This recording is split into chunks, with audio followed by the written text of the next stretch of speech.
Prends Ouais. ton micro pour voir comment on est au... Ah, je dois le porter? Ouais, Ok. ça, Parfait. ça dérange C'est pas. stylé. Ah non, c'est stylé. Si t'as envie de faire une petite chanson, tu peux. Orange sign, Mhm. go marching. Tu chantes bien. Oh non, non, non. Des humains ordinaires qui réalisent des choses extraordinaires. Bienvenue dans Héros minuscule. Je suis Jonathan Bellegroux. Je suis Camille Cerne. Depuis des années, j'accompagne des gens vers leurs rêves, qu'ils soient athlètes ou non, et j'entends les histoires de personnes incroyables, même lorsqu'elles sont anonymes. Et je suis toujours ému par les gens qui avancent dans la vie, malgré les hauts et les bas. Athlète de haut niveau en squash, ancien numéro 2 mondial et diplômée en journalisme, j'ai toujours été sensible à ce que nos rêves et nos convictions peuvent nous amener à réaliser qui que nous soyons. Ensemble, nous avions envie de mettre en lumière les héros du quotidien. Les humains qui transforment leur parcours de vie difficile en force et qui, armés de convictions solides, construites par leur parcours, en font de vraies réalisations pour eux et pour les autres. Pour nous, les histoires peuvent changer des vies et les modèles que l'on a peuvent élargir nos pensées.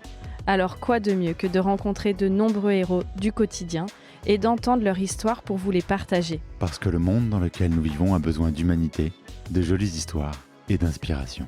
Ensemble, allons à la rencontre d'humains étonnants pour entendre, partager et s'inspirer d'un bout de leur vie. Dans ce podcast, il s'agit d'humains pour ce qu'ils sont à travers ce qu'ils font. Selon les sujets, ils seront nos hôtes à l'un Ou à l'autre, et parfois ensemble. dans des échanges décomplexés, sans filtre, simples. Embarquez avec nous dans l'aventure Héros minuscule dont vous faites déjà partie. Ce ne sont pas les villes qui sont sales, ce sont les gens. Voilà une phrase que répète souvent Ludovic Francéchet, notre invité du jour.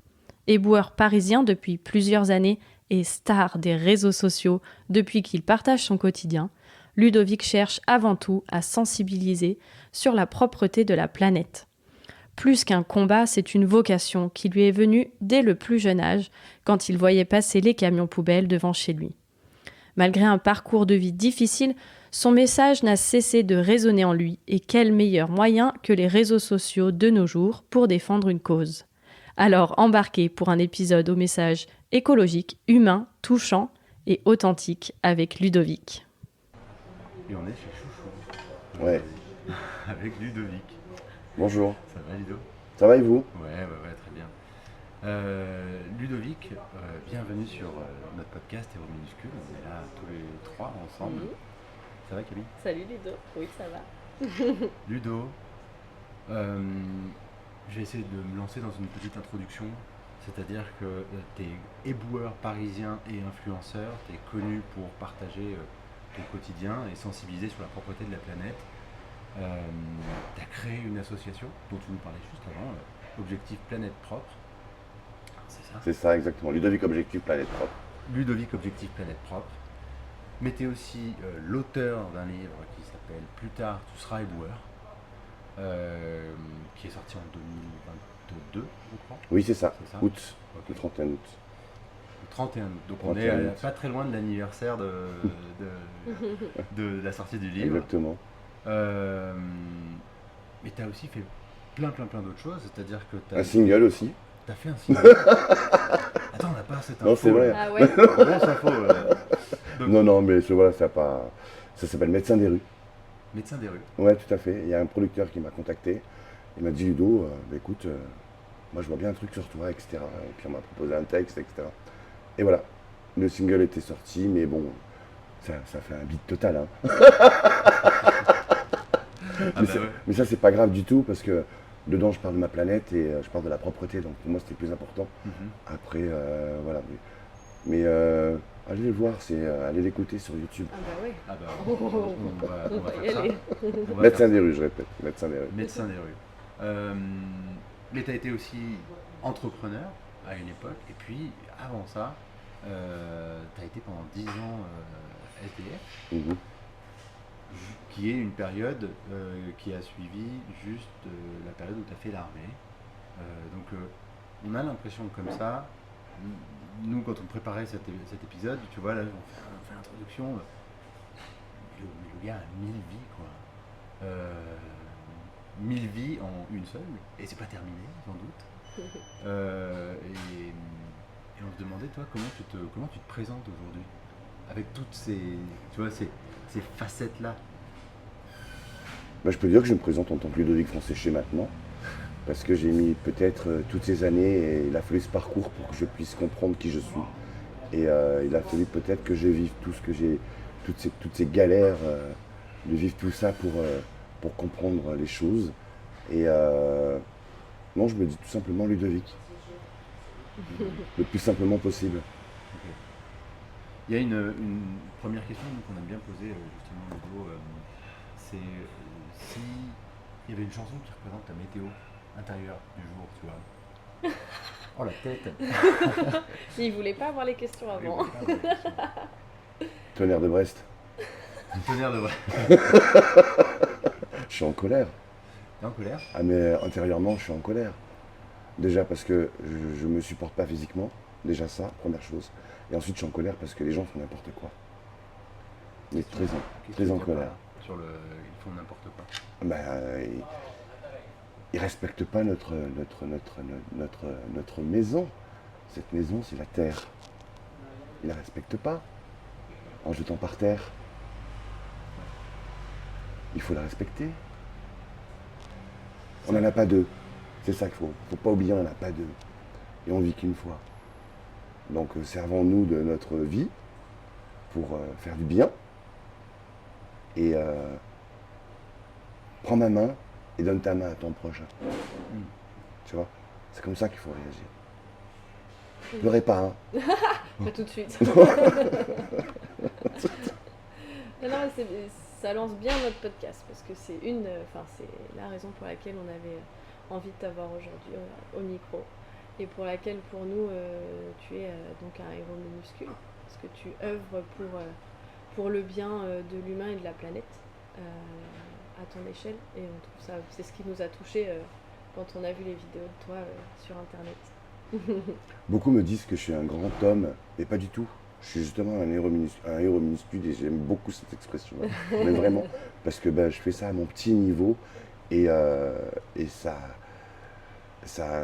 porte ses fruits et c'est pour une grande impact, quoi. Et donc, ouais, je suis ravi. Ben, par rapport à justement cet impact dont tu parles, toi, tu t'es lancé sur TikTok en 2019-2020, C'est ça, j'ai bien travaillé. On a bien travaillé. Attends, c'est pas fini.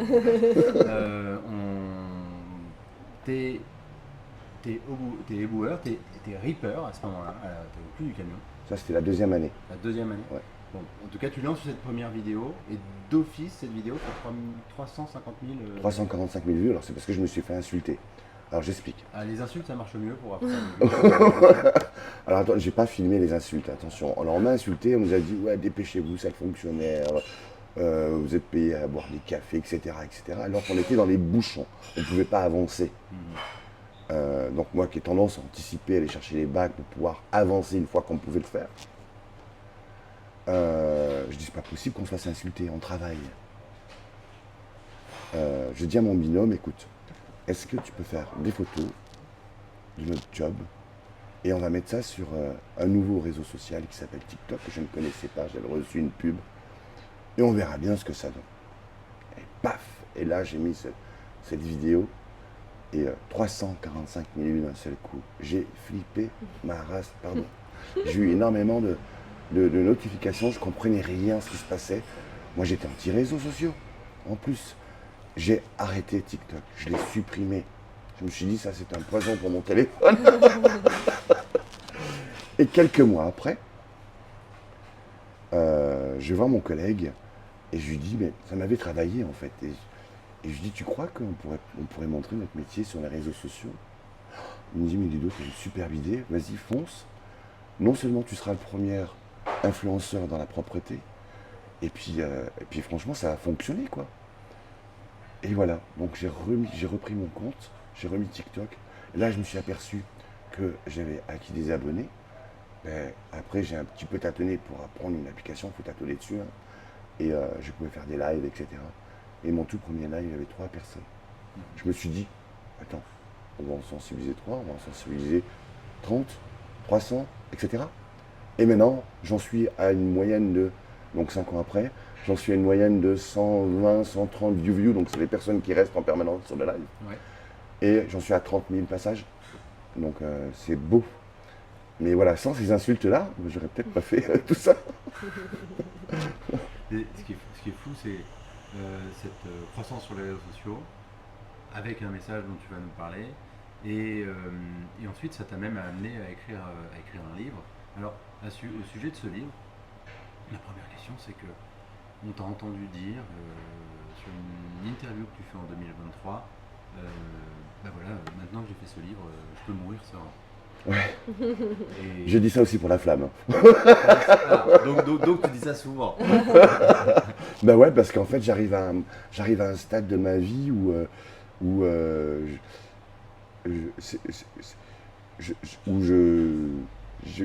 a encore plein de choses à faire. Mais j'ai fait ce que j'avais envie de faire. Sensibiliser les gens. Et ça, pour moi, c'est hyper important. Je voulais que ma vie soit utile. Et là, elle l'est, en fait. Elle est utile maintenant. Parce que même quand je serai mort, on va se rappeler de moi. Même sur mon épitaphe, il y aura écrit jeté à la poubelle. Donc dans tous les cas, je peux partir maintenant. C'est bon. Je sensibiliserai encore. Voilà. Et justement, dans cette, si on reprend un peu ton parcours, parce que nous, on l'a brossé brièvement comme ça, tu as traversé, comme tu disais, des moments difficiles. Et aujourd'hui, tu es éboueur. Ça a été quoi les grandes étapes qui t'ont amené là? Ici, alors, déjà, c'est quand j'étais tout petit. Alors, je t'expliquais un petit peu, on était dans un terrain que mon beau-père il avait acheté, on vivait dans un mobil-home, famille nombreuse, etc. Et il avait un petit cabanon, mais vraiment pour mettre ses outils, au milieu du terrain. Et ensuite, il a construit autour de ce cabanon-là, donc c'est devenu une villa avec 4 chambres, etc. Enfin, un super truc. Ensuite, moi quand j'étais petit, j'étais caché derrière mon cyprès. Et là, je voyais ce monstre arriver pour avaler nos poubelles. J'ai fait waouh, c'est des génies. Et j'ai dit, moi je veux être un génie aussi. Et je voulais déjà participer. Alors après, j'ai arrêté de regarder ces éboueurs qui venaient ramasser nos poubelles et j'ai participé. Chaque témoin, j'apportais mon petit sac. Donc déjà là, j'avais la conscience que ce métier était hyper, méga important. Ensuite, quand j'étais petit aussi, j'en allais faire des courses avec ma maman et je ramassais les déchets qui étaient par terre et je les mettais à la poubelle. Elle me dit, mais arrête de faire ça, mon fils, c'est dégueulasse. Je dis, oui, c'est dégueulasse, mais c'est bon pour la planète. Donc déjà, voilà, j'ai toujours eu cette conscience de la propreté. Et ensuite, la vie a voulu que je fasse plein d'autres choses. Mais j'y pensais sans vraiment y penser à faire ce métier-là parce que je me suis dit, c'est difficile, il faut être pistonné pour pouvoir être éboueur, ripper, balayeur. Et un jour, j'habitais à Morigny-Champigny, donc là on remonte dans le temps. Et ma voisine, il y a un pote qui vient la voir, il me dit, mais Ludo, tu travailles super loin, tu travailles à 4 heures de route de chez toi, tu sais que la ville de Paris recrute. Je dis, ah bon, et donc il me dit éboueur. Et là, tout de suite, c'est ce que je veux faire depuis toujours, en fait, j'ai jamais su comment. Et là, il m'apporte tout sur un plateau d'argent, en fait. Et il me dit, voilà, t'écris à la ville de Paris, et puis t'envoies une lettre de motivation, un CV, et te répondront. Et te proposeront un concours. Il m'a dit surtout, tu suis les étapes et tu lâches pas. Et voilà, j'ai réussi le concours. Mais ça, c'est intéressant parce que nous, je pense que la plupart des auditeurs ne savent même pas qu'il y a un concours pour être éboueur. Ouais, alors, il faut savoir qu'à la fonction publique, il y a un concours pour tous les corps de métier. Sauf que pour être éboueur, il a été adapté, bien évidemment. Donc, il pose des questions sur le métier, il nous met en situation, etc. Quand on veut faire un concours dans la santé, pour être soignant, bien évidemment, le concours est adapté au métier. Voilà. Mais oui, à la ville de Paris, il y a un concours. Et alors, le premier mois, c'est l'écrit. Alors, imaginez-vous, on était plus de 7000 personnes c'est énorme. À passer l'écrit. Il y avait une file indienne, mais alors infinissable. Et donc après, des lois très strictes, parce qu'on est dans la fonction publique. Et on a une question à l'écrit, par exemple, parce qu'ils nous mettent en situation. Qu'est-ce que... Il y a une grand-mère qui se fait agresser sur le trottoir. Vous êtes en train de balayer, qu'est-ce que vous faites? Bon. Mais je pense qu'il y en a beaucoup qui ont voulu frapper le gars, etc. Mais en fait, la première chose à faire, c'est appeler les secours, les pompiers, etc., etc. Et bien évidemment, on va aller l'aider. Mais par contre, si vous répondez tout de suite, on va aller frapper le gars, c'est pas bon, parce que la ville de Paris, ils vont pas recruter des bagarreurs, des boxeurs ou je ne sais quoi. Voilà, donc 7000 personnes, là, ça réduit tout de suite à 700 personnes. Donc ils ont fait un ménage de malade. Ensuite, tu as un ménage pour un éboueur, c'est pas mal. J'y ai pensé. Ensuite, on arrive au deuxième mois, c'est l'oral. Et l'oral, pareil, il va vous mettre en... C'est des chasseurs de tête. Hein. En fait, ils nous mettent en situation, ils ont notre CV et notre lettre de motivation en face d'eux. Et je me rappellerai toute ma vie, ils m'ont dit, c'est incroyable parce qu'on a rarement vu des personnes avec un CV aussi rempli et avec un parcours pareil, merci d'être là. Alors pourquoi prendrez-vous et pas une autre personne? Ah, la question piège, parce que je suis le meilleur, hein, tu crois quoi? Non, c'est vraiment comme ça que je leur ai dit. Et ensuite, donc, de 700, on passe à 300 personnes. Et ensuite, on arrive à la pratique. Et la pratique, en fait, c'est plein de petits ateliers. En fait, ils nous testent physiquement, tout simplement. Et au bout de 300, à la fin, on était plus de 263. Donc, t'imagines, au départ, on était 7000. Ouais, il y a un sacré écrémage en fait. Ouais. Et c'est le premier concours que j'ai réussi dans ma vie. À part celui de la vie, bien évidemment, mais c'est plus important. Ouais, c'est vrai que parce qu'on pense à la dimension physique, elle est hyper importante. Surtout qu'il n'y a pas les mêmes unités chez les éboueurs. On a vu qu'il y a les reapers du coup, qui sont à l'arrière, il y a les lanceurs aussi. En fait, on est multitâche, on est polyvalent. Un éboueur, chez nous, hein, je dis bien chez nous, je parle bien de la ville de Paris. Donc, tu as l'éboueur qui est balayeur, reaper, qui est lancier, il peut conduire un glouton, il peut conduire un Tenax, il peut être chauffeur aussi, il peut être chef d'équipe, il peut être désherbeur, il peut être désafficheur, il peut être... enfin, voilà, on a plusieurs facettes. Et on a la chance de pouvoir vivre tout ça dans notre carrière. Après, on fait des choix. Moi, par exemple, là où je suis actuellement, on appelle ça un atelier, il y en a plus de 150 sur Paris. Nous, la base, notre activité principale, c'est le balai. Voilà. Mais on fait de la benne, on est reaper aussi. Le dimanche, parce qu'on s'occupe d'un marché. Mais moi, je dis qu'on est les reapers du dimanche, mais après, il y a des ateliers où ils font que reaper et ils font un peu de balai. Tu vois, voilà. Et je rebondis parce qu'on a vu qu'il y avait un téléfilm qui était sorti sur France Télé. Je ne l'ai pas regardé. Tu l'as pas encore? Bah alors Non. nous on a tenté dans le train, c'était compliqué, on l'a pas vu encore en entier, mais justement c'était une question qu'on se posait. Est-ce qu'il y a beaucoup de femmes dans ce métier?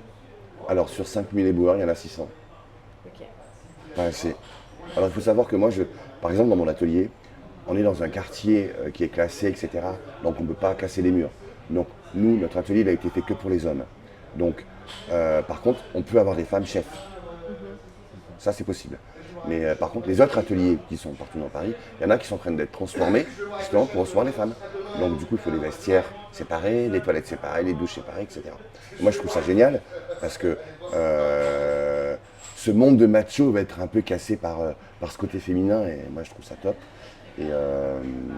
Et on y va, on fonce, quoi. Il faut vraiment y aller. Moi, j'adorerais être en binôme derrière la benne avec une femme, hein, franchement. Ouais. Franchement.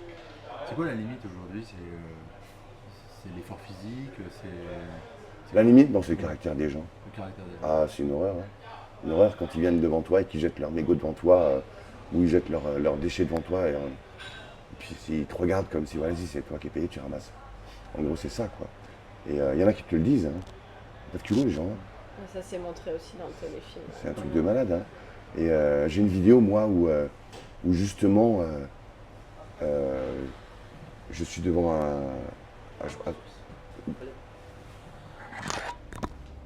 dis-moi. Vous ne les voyez pas? Ah. De café. Café? Allongé, normal. Moi, je vais prendre un jus d'orange. Un jus d'orange? Ouais. 2 expressos. 2 espresso. La magie du live. Oh là, j'en étais à cette vidéo. Donc du coup, je mets mon téléphone. Moi, je filme toujours mes avant-après. Je pose mon téléphone sur une grille. Et là, il y avait un gros tas de déchets juste à côté de la poubelle. Et là, il y a une dame qui est en train de discuter avec moi. Merci pour ce que vous faites, etc., etc. Et il y a un monsieur qui passe, à un certain âge. Il jette pas sa canette devant moi. La dame à côté de moi furax. Ah, mais ça va pas, vous faites quoi? Vous savez pas qu'il y a une poubelle qui est juste là, etc., etc. Et puis le mec, voilà, tout gêné, quoi. Il reprend sa canette et hop, il la met à la poubelle. Mais le plus important, pour moi, c'est le fait qu'il ait ramassé sa canette et qu'il l'ait mise à la poubelle. C'est ça, en fait, qu'il faut valoriser. Voilà. Donc, le comportement des gens, dans la rue, je peux comprendre qu'il y ait des gens qui arrêtent ce métier parce que ils se font insulter ou parce qu'ils se font cracher dessus ou voilà, je peux comprendre. Ouais, au niveau... Mentalement, c'est compliqué. C'est ce que j'allais dire, il faut être solide quand même au niveau du caractère. Moi, je suis quelqu'un qui encaisse énormément et je dis pas que je vais pas pleurer après, hein, bien évidemment. Hein. Comme quand j'étais aide-soignant. Quand je faisais fonction d'aide-soignant, on voit énormément de malheur autour de nous. On est là pour réparer ça, mais des fois, je peux vous dire, c'est compliqué. Donc on voit des psys, etc., pour justement faire passer la pilule. Ah, ce que j'allais demander, que ça me fait penser, est-ce que vous êtes, c'est proposé dans votre métier, un accompagnement psychologique? Non. Non, mais je pense que, si on demande, je pense qu'on peut l'avoir. D'accord. Je pense. Mais là, il n'y a rien qui est fait pour le moment. Et cette vocation, donc là tu nous en as parlé, tu vois, cette toute petite vie, hein, derrière le cyprès. Mais ensuite, tu as fait mille autres choses. Ouais, alors. Tu vois, tu as été SDF pendant 10 ans, au point où tu dormais sur tes chaussures pour pas te les faire piquer. Ouais. Donc. Ça va, je ne plie pas des pieds.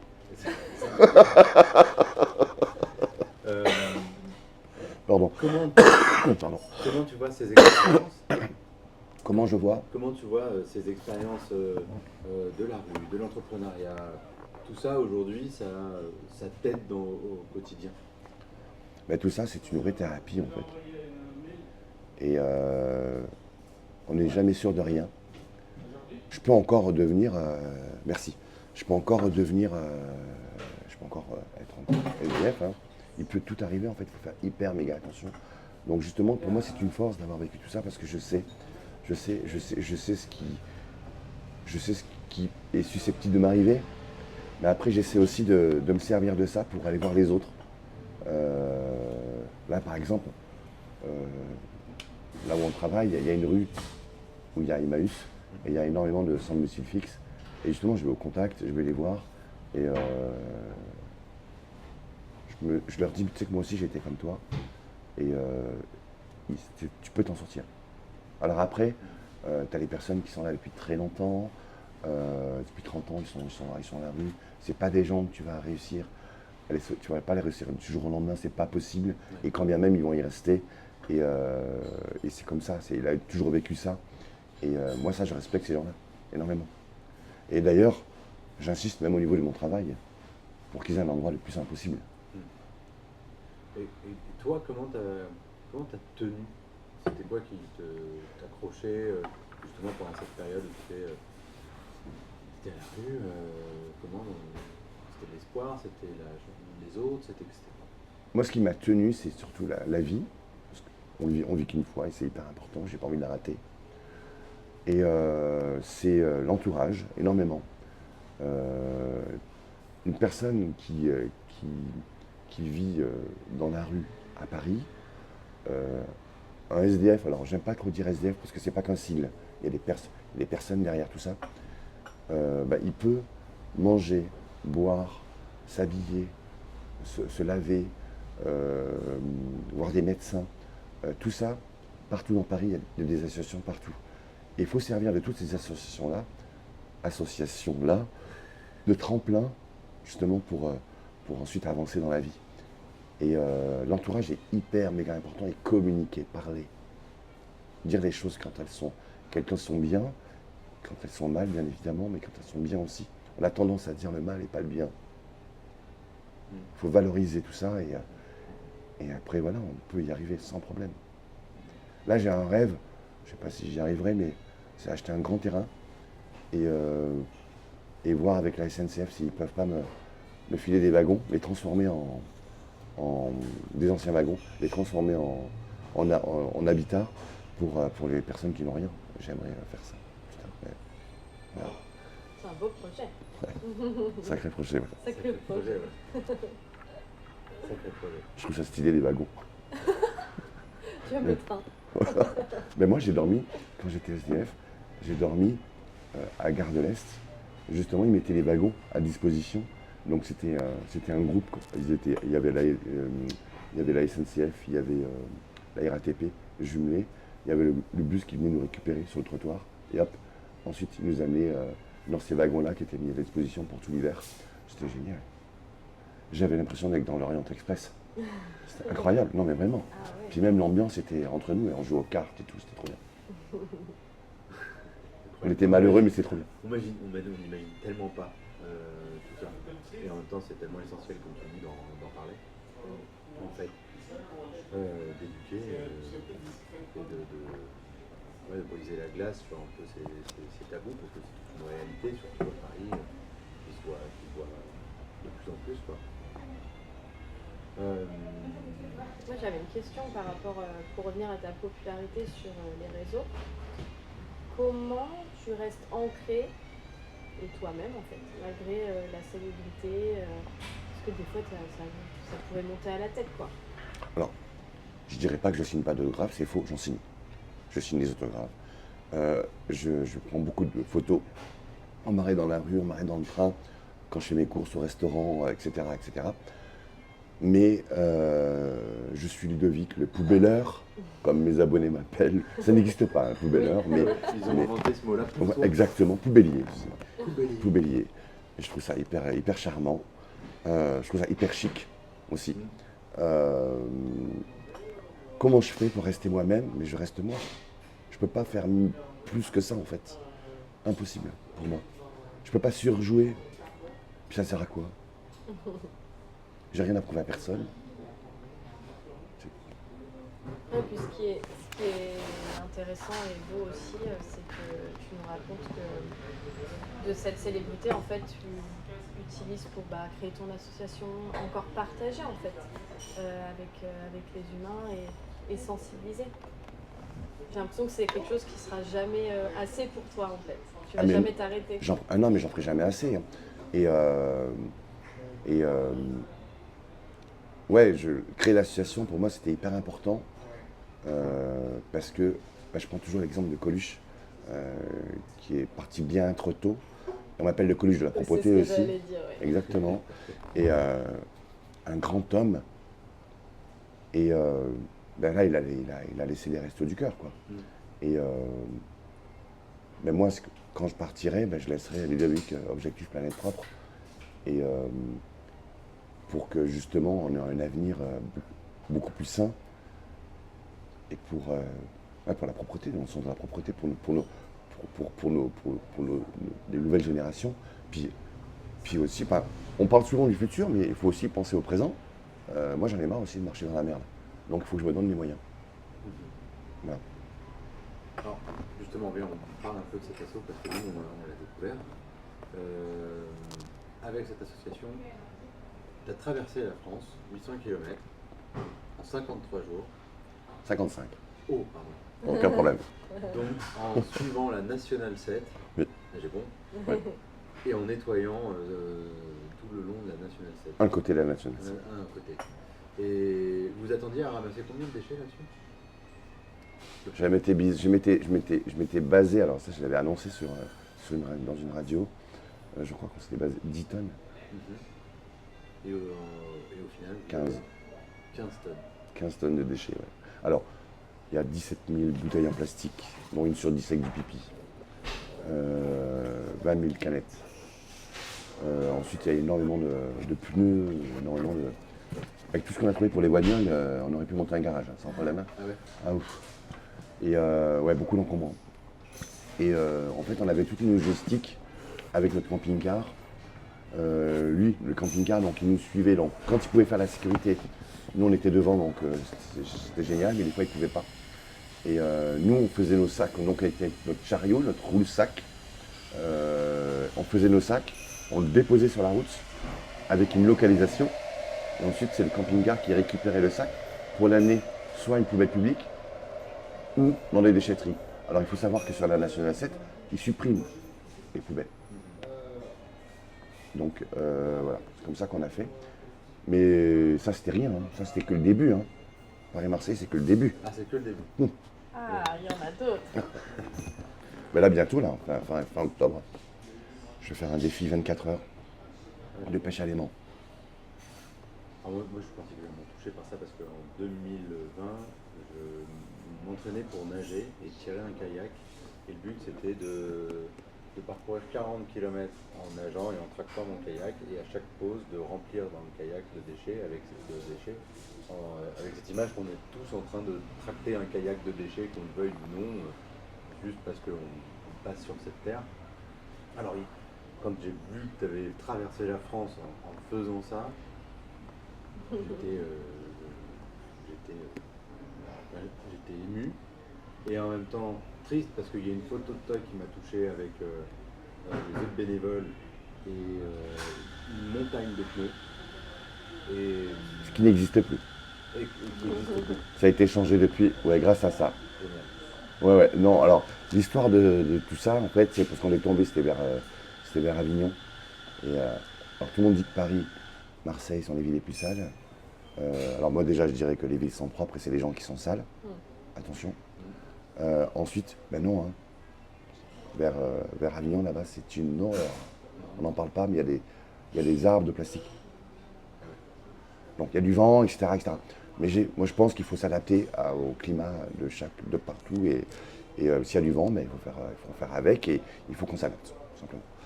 Et du coup, quand les autorités ils ont vu, j'avais fait une vidéo, j'ai fait des photos, etc.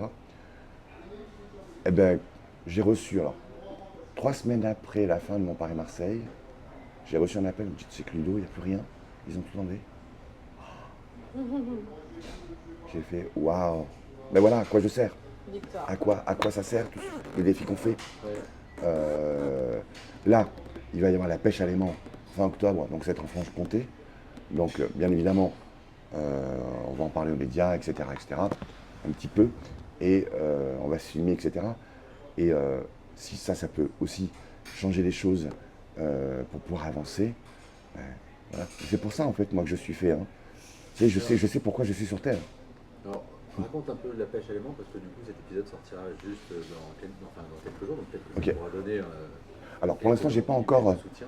Ce sera vers Dole, Ok. vers Besançon, tout ça là-bas. Donc, on va dépolluer le Doubs. Ok. Voilà. Et on sera, alors pour l'instant, on sera 3-4, il y a peut-être un influenceur qui va venir. C'est ce que j'avais demandé. Est-ce qu'il y a des défis où le grand public peut Ah mais venir tout le monde aider? peut venir en fait, tout le monde peut venir. C'est ouvert. Bah oui, moi tout est ouvert à chaque fois. Hein. Pour le Paris-Marseille par exemple, j'ai eu la chance d'être suivi par beaucoup de médias, et les médias locaux, ça c'est hyper bien. Et donc je passais dans les journaux, et il y a une dame qui passe au Bordeaux. Oh, Ludovic, c'est toi, mon Dieu, je suis content de te voir. Est-ce que je peux venir avec mes enfants? Je t'ai vu dans le journal ce matin et tout. Comme ça, on va passer la journée avec toi pour dépolluer. Ben voilà, ils sont venus, ils ont passé la journée avec nous. Donc oui, c'est ouvert, bien évidemment que c'est ouvert. Et bienvenue. Après, je dis pas que vous allez jeter l'aimant, mais au moins, si on a besoin de bras pour monter un scooter, on les aura. Puis il faut préparer à manger aussi. Ah oui. Ah, ça a oui, travaillé. Ben, il y a toute la Ah, logistique, ouais. c'est hyper important. Bien sûr. Tout le monde le zappe, mais sans la logistique, ben, il n'y a pas grand-chose. T'as une date pour ça? Oui, alors c'est du 25 au 27. 25 au 27 octobre. Donc ça approche vite. Ouais. J'ai la réunion juste après vous. De toute façon, on mettra dans le descriptif de l'épisode tous les liens de ton asso, de tes réseaux également. D'ailleurs, du coup, tu parlais juste avant de ton message Mhm. et ta raison de vivre. À quel moment tu as trouvé que tu as compris que c'était ça ton message, ta raison de vivre?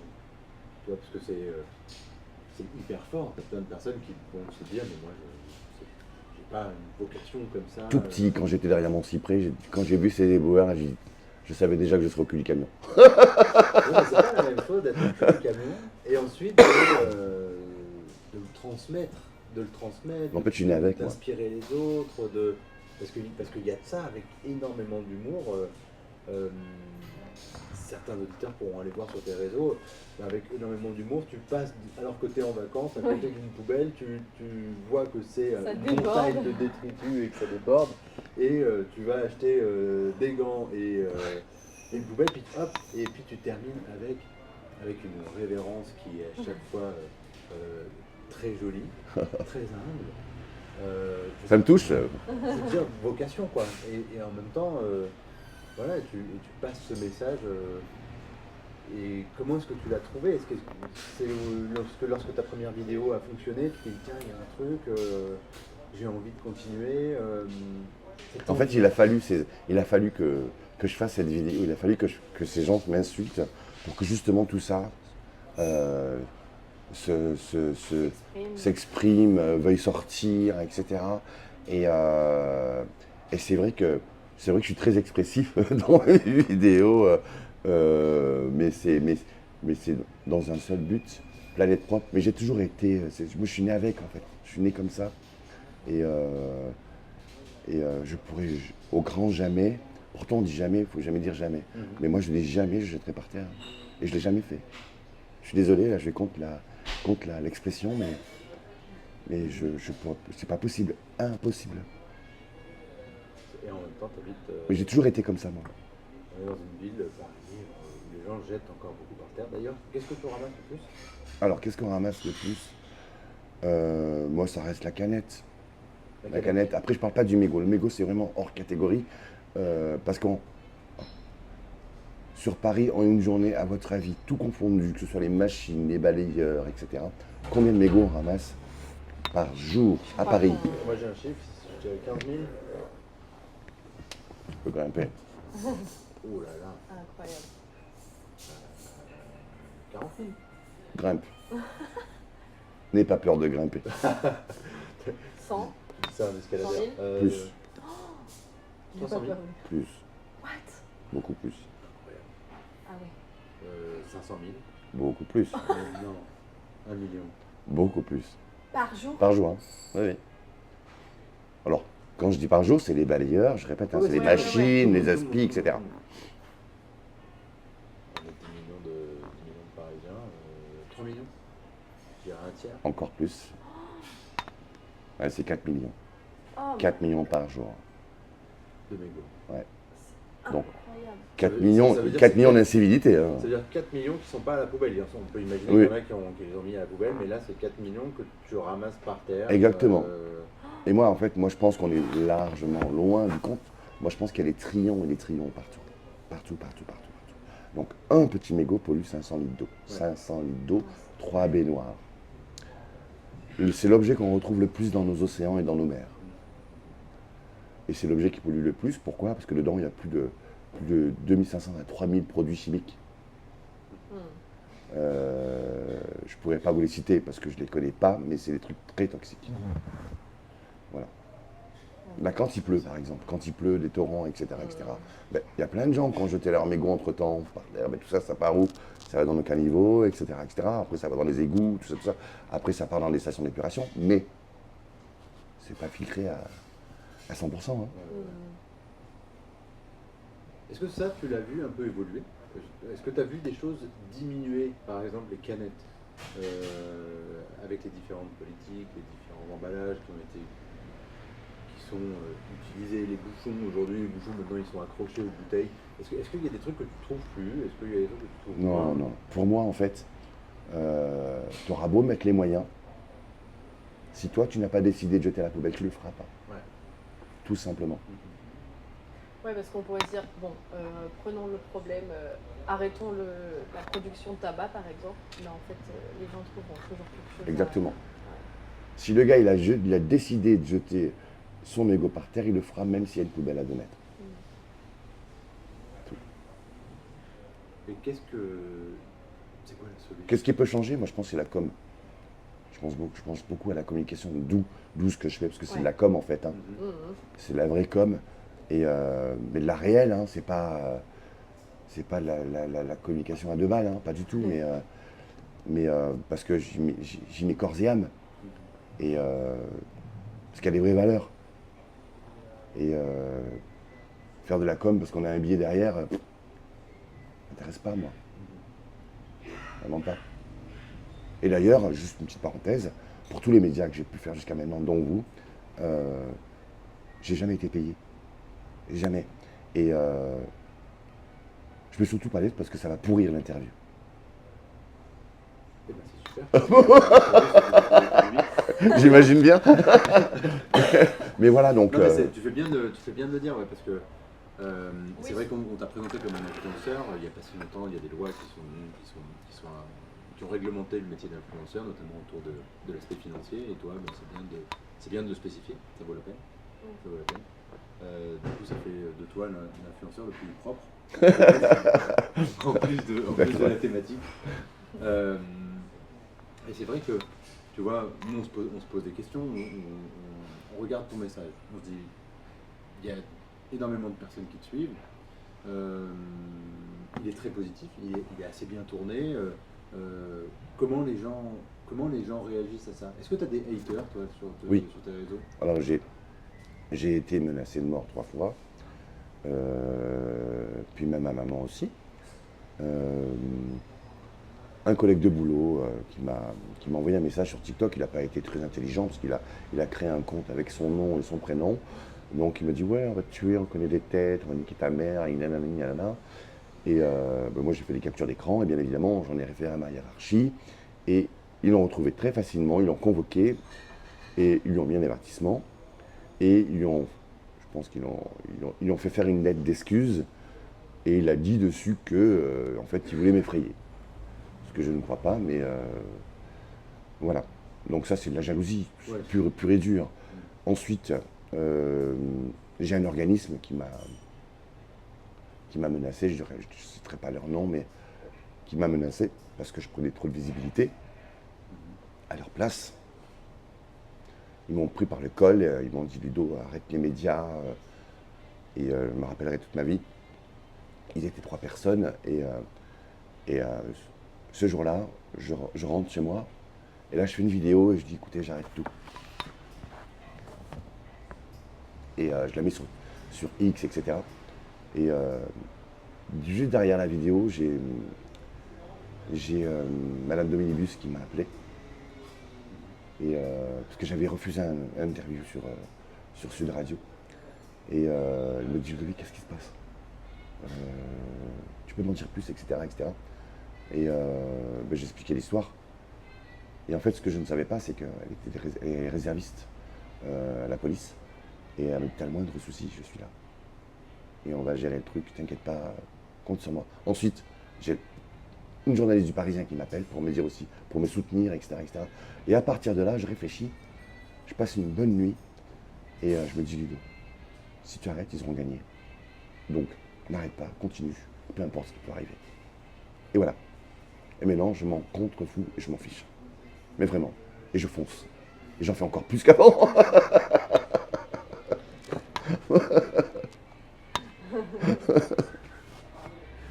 Encore une fois, tu fais preuve d'une sacrée volonté pour ton message. Enfin, c'est hyper fort, hyper inspirant. Et ça me fait penser à... nous, on a des enfants. Et qu'est-ce que toi, tu dirais justement pour sensibiliser les enfants à ce sujet? Alors, c'est incroyable parce que c'était juste avant hier.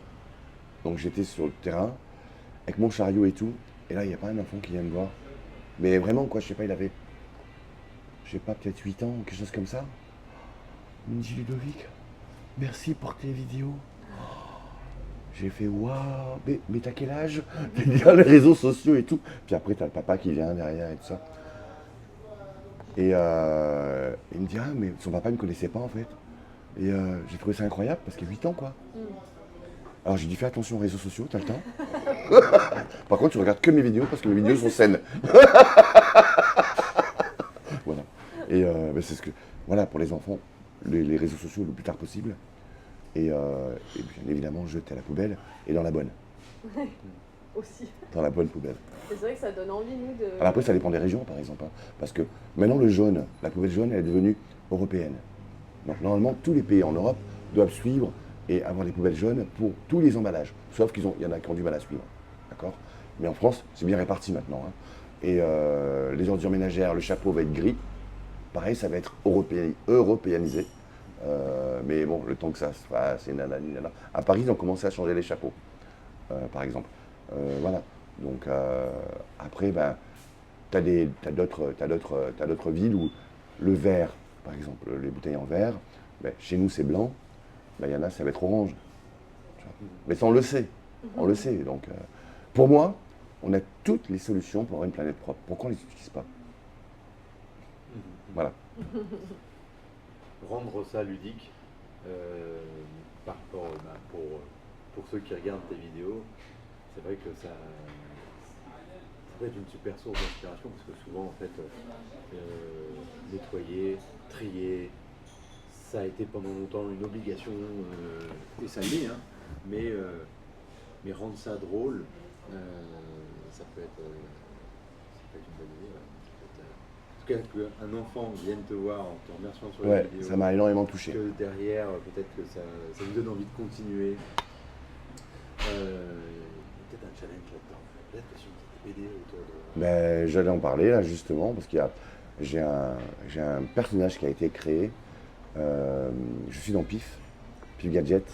Et t'as vu le Taringue, donc Pif, c'est normal. C'est hyper vieux, Pif Gadget. Bah oui, mais justement, ça revient au goût du jour. Et ils m'ont proposé de faire une histoire, le petit monde de Ludovic, dans chaque numéro. Donc il y a 3 histoires de mon petit monde qui sort dans les numéros de Pif. Donc là, il y a le numéro 16 qui est sorti. Et donc j'ai un nouveau personnage, un personnage de BD. Et c'est Ludovic tout simplement, avec son bob. Et sa tenue des boueurs. Et j'ai un dessinateur qui s'appelle Nico, juste incroyable. Un talent fou. Et bien évidemment, il va y avoir plein de choses qui vont sortir. Je ne vais pas trop en parler pour le moment, mais oui, ça y est. Alors un jour, c'est incroyable parce que un de mes collègues m'a dit, Ludo, si tu deviens un personnage de BD, tu donneras à quelqu'un. Je suis allé le voir, je lui ai dit, écoute, regarde. Il m'a dit, Ludo, bravo. Mais voilà, j'ai toujours voulu être un personnage de BD. Parce que justement, pour sensibiliser les gosses, il n'y a pas mieux. Il n'y a pas mieux. Ça va dans le sens de tout ce que je peux faire, en fait. Ludo, le personnage de BD. Incroyable. Et puis ça va vers plein d'autres choses dont on parlera. T'habites à Paris? Non? J'ai 3 heures de route par jour. T'as 3 heures de route par jour? Ouais, Continue, attends. ouais, j'ai à Étampes, moi j'habite à Étampes dans le 91, donc RERC, etc. Et donc j'ai 1h30 aller et 1h30 retour. Oh, wow. Là je suis venu d'Étampes pour vous voir. Je suis en repos. C'est Un jour de repos. Et pour beaucoup, en fait, tu vois, donc habitant de la région parisienne, Étampes, Paris, les alentours, la nature semble très loin, tu vois, de nous. Si bien que on oublie, on n'a pas la mer juste sous les yeux pour se dire effectivement, bah tiens, il y a une planète derrière, on est en béton, on est dans le métro. L'humain fait partie de la nature, il suffit juste d'ouvrir les yeux le matin et d'aller dans son aventure. On ne peut ne pas les ouvrir les yeux, donc il faut faire attention à ça. Non mais toi, tu vois, tu penses tous les jours, enfin, tu vois, Tout le temps. Comment tu fais pour être si proche quelque part de la planète et en même temps dans un endroit qui pourrait nous faire en sorte de nous sentir très loin d'elle? Comment je fais? Ouais, pour cette conscience de la planète, de la Terre, comme tu l'évoquais juste avant. Je sais pas comment l'expliquer, mais avoir les pieds sur terre, la tête sur les épaules, c'est hyper important. Rester soi-même, savoir d'où on vient. Moi, je suis un homme de trottoir. Je n'oublierai jamais ça. Parce que j'y ai dormi, j'y travaille. Ces valeurs-là, c'est hyper important, vraiment. Et pour moi, c'est naturel de... faut rester naturel, en fait. Pas d'artifice, pas de... être soi. Je sais pas si j'ai répondu à ta question, parce qu'elle est compliquée quand même. La question est peut-être un peu compliquée parce que forcément, tu vois, se demander mais comment je fais pour être très connecté à un truc, bah, si j'y suis connecté, c'est plus fort que moi, enfin, tu vois. Moi, je suis au-delà d'être connecté. Moi, c'est ma maison ici. En fait, c'est touchant ce que tu dis aussi que les humains sont déjà la nature. En fait, pour lui, la nature. Enfin, On fait partie de la nature. Hein, voilà. Ce que je comprends, c'est on fait pas partie de la seulement. nature, en fait. Sauf que pourquoi tu veux détruire tout ça? L'humain, il peut malheureusement détruire, vu ce qu'on voit en ce moment, mais il peut faire aussi beaucoup de bien, énormément de bien. D'ailleurs, en parlant de bien, qu'est-ce que tu as pu remarquer à travers tes actions qui ont, où tu te dis, ah ça c'est super, c'est surprenant, qu'est-ce qui a pu te surprendre, tu vois, à travers ce que tu communiques, les retours sur ton livre. Qu'est-ce qui me surprend? Moi, ce qui me surprend, c'est quand on vient me voir et qu'on me remercie à chaque fois. C'est toujours surprenant. C'est super agréable. Hein. Mais après, c'est aussi les gens qui me disent Ludo, merci. Et puis, avant, j'étais par terre, maintenant, je ne le fais plus. Donc, ça, c'est le but. Hein. Puis, les enfants qui viennent me voir. En fait, je pensais pas. Ce qui est surprenant, c'est aussi tout ce que je peux vivre sur les réseaux sociaux, où j'en suis arrivé. Jamais j'aurais cru ça. Jamais, jamais, jamais, encore jamais. Parce que mon but, c'était pas ça. Hein. Pas du tout. Mais vraiment pas. Jamais j'aurais cru que j'allais passer dans des émissions, faire 7 à 8, etc. Ninja Warrior, etc. Oui, j'ai fait Ninja Warrior. Ah ouais, ça, on l'avait pas. Ouais. Ça, on l'avait pas. Ouais, j'ai fait Ninja Warrior, mais parce qu'en fait, ils ont filmé 200 profils. Donc il y a 200 personnes qui ont fait le parcours. Ils en ont sélectionné que 100 pour la télé. Donc moi, j'ai fait partie des 200, tout simplement. Mais j'ai vécu les mêmes moments que ceux qui ont été télévisés. Quoi. Ouais, donc c'est génial. Et mais jamais j'aurais cru ça. Tout ça, c'est surprenant. Moi, ça me surprend tous les jours. Même de vous voir en face de moi, ça me surprend. Parce que pour moi, je suis naturel, en fait. Donc, C'est C'est ça. voilà, c'est ça.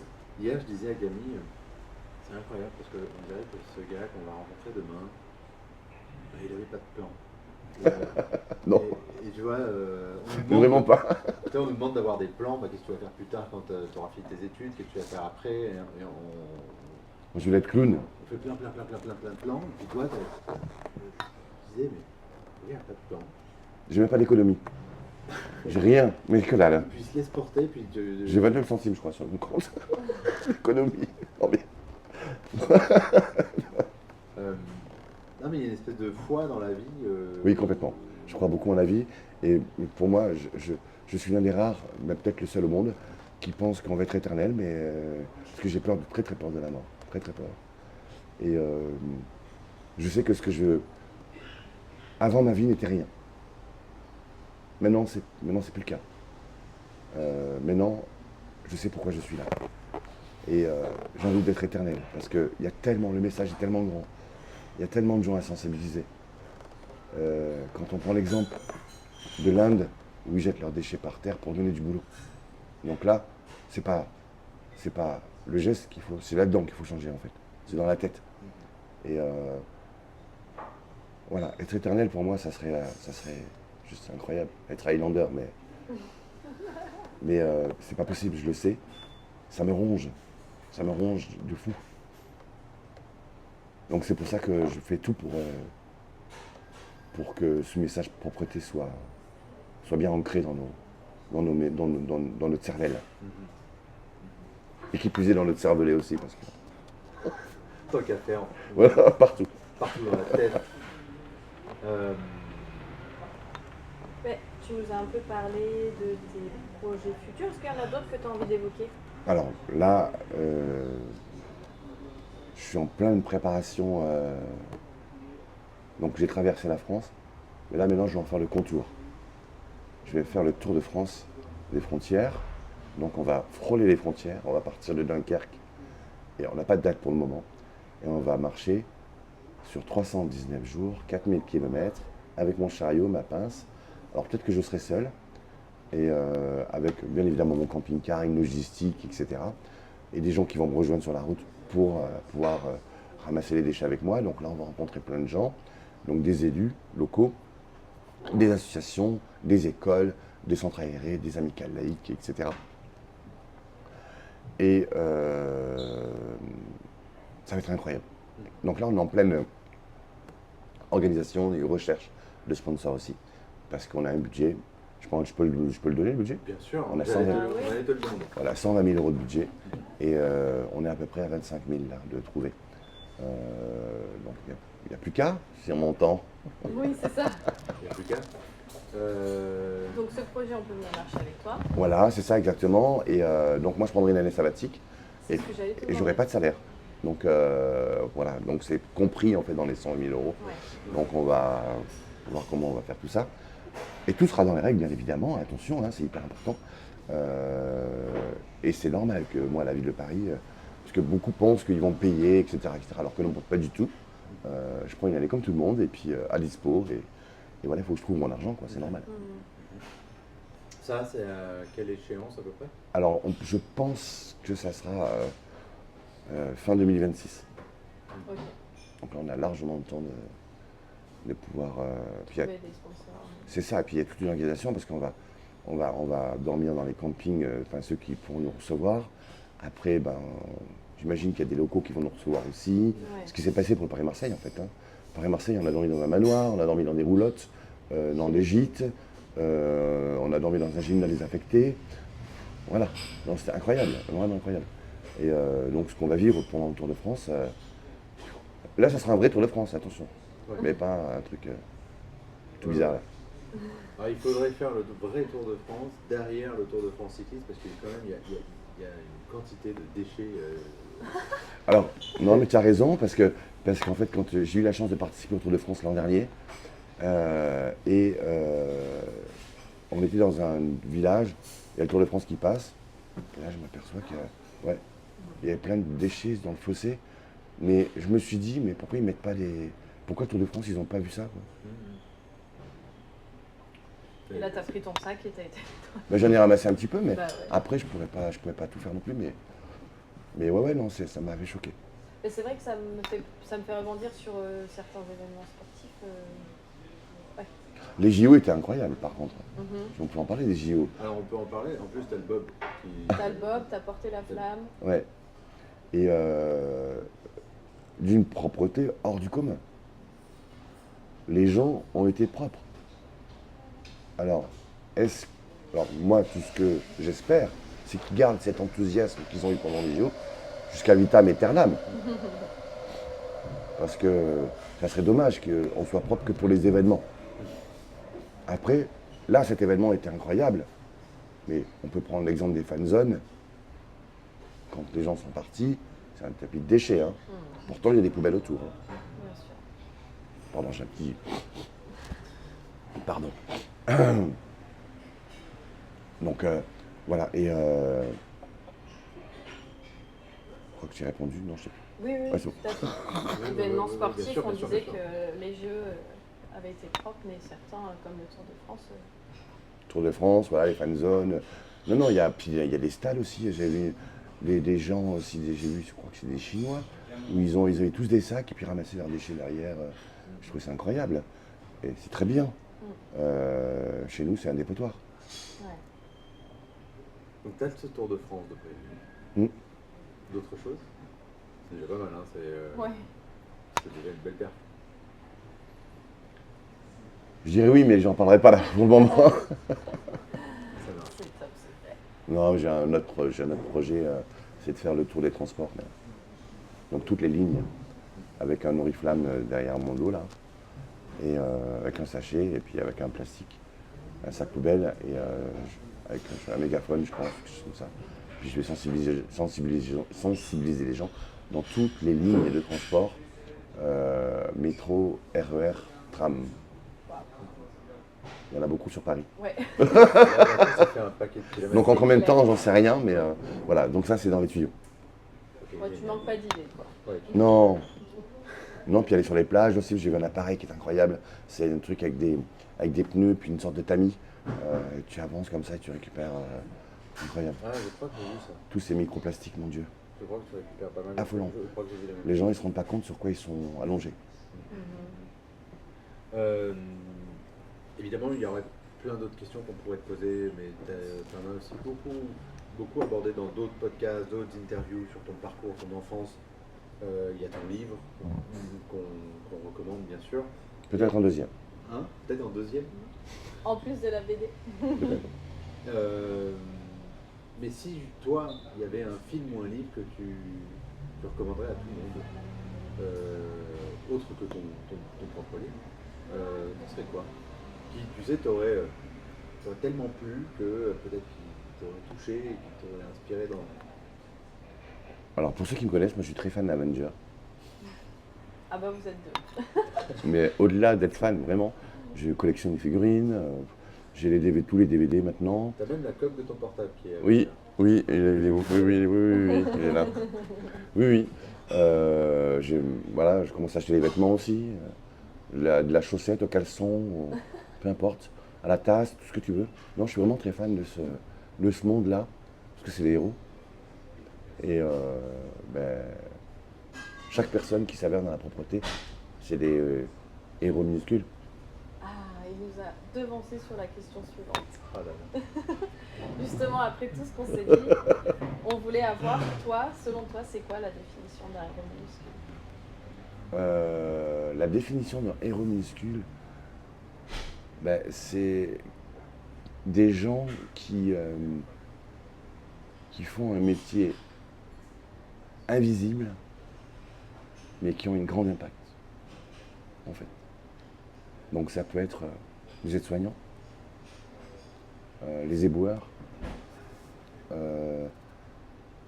plein de métiers qu'on ne parle pas, les égoutiers. Les égoutiers, c'est incroyable, les égoutiers. Ils traitent nos eaux, etc. Sans eux, on ne boit pas. Non mais, tu vois, avec tout ce qu'on peut retrouver dans les égouts, ils ont trouvé des crocodiles. On n'est pas loin du Donc ça, il y a un petit requin, moment, hein. il y a un petit moment déjà. Donc voilà, j'espère avoir répondu. Ah oui, tout à fait. C'est très beau.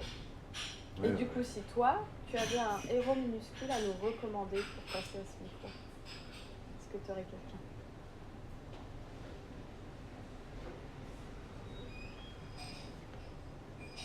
Je sais pas si vous connaissez, je connais une personne qui lutte contre le gaspillage, l'anti-gaspi. Il s'appelle Guillaume Le Cantinier.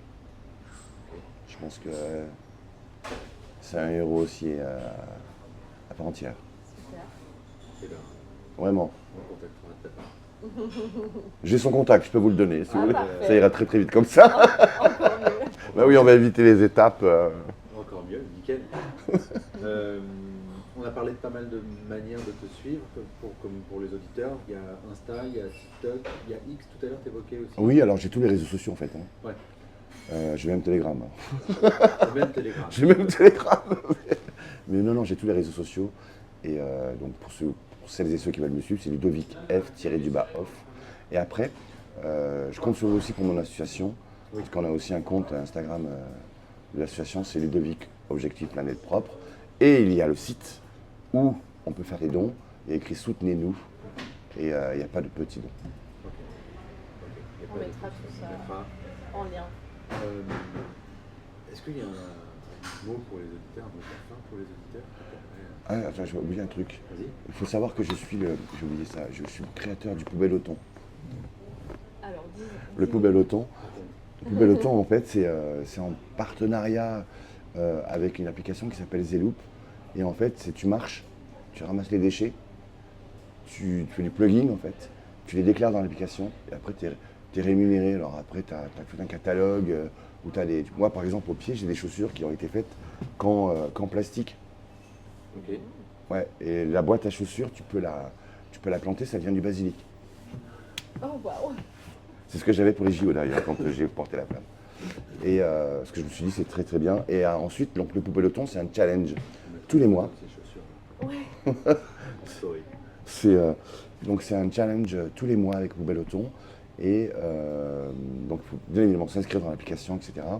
Et ensuite, vous ramassez le plus de déchets possible. Et il y a un gain. Il y a 200 € de bon d'achat, je crois. Et ensuite, il y a un gagnant l'année avec 500 € si de bon d'achat. Donc c'est hyper intéressant. Hein. Et vous pouvez gagner tous les mois. Voilà. Voilà, simplement. T'as bien fait d'en parler. Ouais. Voilà, donc les poubelles de thon. Ok. T'as vraiment bien fait d'en parler. Après, si j'ai un dernier mot à dire, Ouais. Ouais. bah, jetez la poubelle. Facile. Est-ce qu'un jour, parce que j'avais cette idée-là, mais est-ce qu'un jour, ce serait possible d'organiser, peut-être avec Héros minuscule, une tournée avec toi pour sensibiliser au métier des boueurs? Ah bah, écoute, moi c'est avec grand plaisir. Mais Je lance ça comme ça parce que, à la toute base, quand on m'a invité, j'ai dit à Camille, et moi je voudrais passer une demi-journée ou faire un ou 2 jours avec toi. Et en t'entendant parler, là, je me dis qu'il n'y a pas mieux des fois que l'expérience, tu sais, l'expérience collective en plus sympa. Si on se mettait à organiser un truc comme ça, est-ce que toi ça te... Ah mais avec grand plaisir, mais alors le truc après voilà, la ville de Paris c'est très protocolaire, donc pour le coup il faut envoyer une autorisation, il faut une demande d'autorisation au directeur de la communication, Ouais. parce que toute caméra, tout micro qui vient pendant que je travaille, Ouais. c'est eux qui décident, c'est normal, et c'est mon employeur. Voilà, mais après oui, non, mais ils diront oui, hein, pas de problème, mais il faut passer par ça. On verra ça. Voilà, mais avec grand plaisir. Ok, super Ludo. Merci beaucoup. Merci beaucoup pour ce temps-là. Bah de rien, mais merci à vous. C'est un vrai bonheur. Et puis à très bientôt. À très vite. Salut. Au revoir.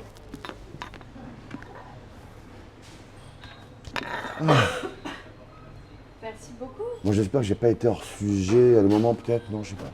Pas du tout. Il n'y a pas Non. de hors-sujet. Il n'y a pas de hors-sujet avec nous parce qu'en fait, le sujet, c'est toi, ton parcours, tes envies, tes messages, c'est tout ça. Donc, tu peux pas être hors-sujet de toi. C'est vrai. Ok, ouais, c'est... oui. Est-ce que tu as passé un bon moment? Oui, mais bon, très bien. Hein. Moi, je suis ravi. Tant mieux. Quand je peux parler de tout ça, moi, je suis T'as plus heureux du monde. tellement de... T'as tellement de choses à dire. C'est vrai qu'on pourrait faire plusieurs épisodes. Hein. Énormément.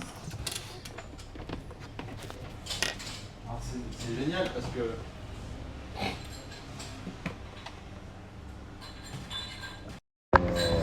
tac. Oui, un moment ça me dit.